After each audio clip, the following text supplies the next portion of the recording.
tao lấy với cái tao và lót vô mà mình nói chi mà mình nói chi mà tao đã chơi Còn nên sẵn hả từ xăm này nè Há đuổi chụp nhưng đã chơi ngày xưa thần dùng mình cả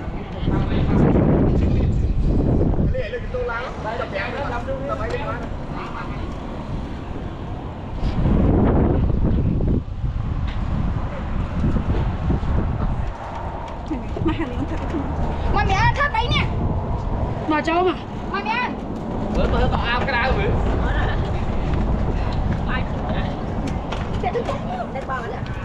mà nãy cái mấy trắng chuột mày không nãy cái tao vào đây à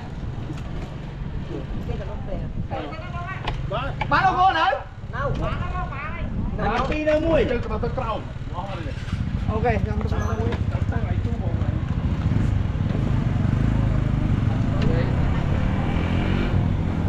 Hey you ready? Lấy chân tim á.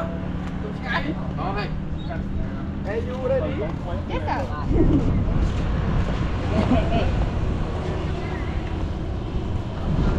Đốt tay.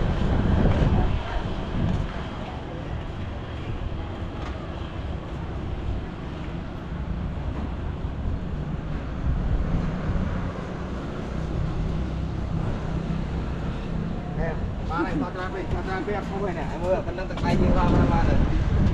Em ấy. à Thôi ủa tao không ăn phụ Em. em có Trời ơi. Tôi có chim to tao lấy đó